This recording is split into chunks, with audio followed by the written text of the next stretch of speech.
地狱大公爵别西卜将一只苍蝇交接给了大天使加百列，而这完全不同的两个阶级，为什么会有私下接触呢？接过苍蝇，加百列将它缓缓向眼睛靠近。当苍蝇钻入眼球的那一刻，他的所有记忆将会复原，困扰天堂和地狱的谜团也将会揭开面纱。原来第一季末日之战后，加百列与别西卜是想极力阻止大战。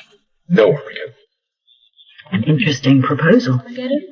We keep the status quo, static, and Chloe. No one could ever know.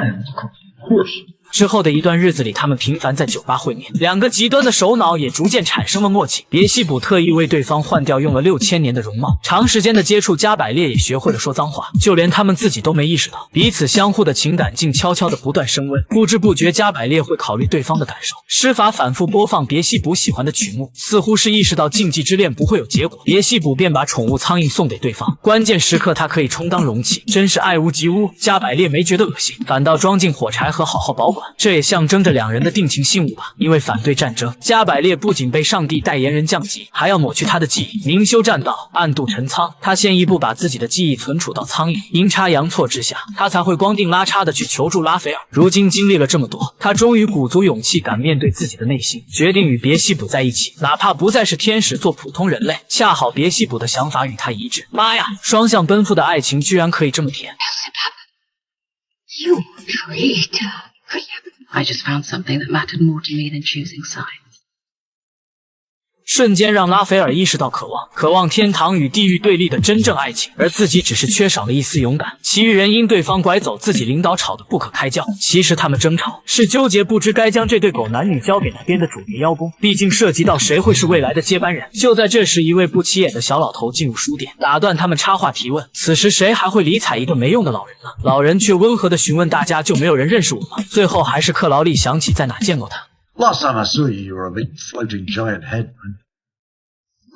他就是上帝的传话人梅塔特隆，太讽刺了！在场好几个大天使，最后竟是恶魔说出了他们主子的身份。梅塔特隆赶走了所有人，并且要与拉斐尔出去单独聊聊。临出门前还恶毒地瞪了克劳利一眼，难道只是单纯对恶魔的仇视吗？不过克劳利却满不在乎。他们前脚刚出去，克劳利就将书店恢复原貌，寓意着未来依旧自由的生活。其实上帝早就料到加百列会罢工，出乎意料的是，他心目中的人选竟是拉斐尔。为了能让对方同意，老头开始画大饼。可笑的是，拉斐尔竟相信自己能改变天堂，他也不好好想想，加百列不就是很好的前车之鉴？等拉斐尔将自己的决定通知克劳利，却遭到对方的强烈反对。其实拉斐尔想通过天堂改革，实现克劳利重回天堂的完美计划。他认为一切爱情都需要在上帝的指引庇护下进行，而克劳利早对天堂和地狱的做事风格失望透了，他只想过上老夫老妻的闲散生活。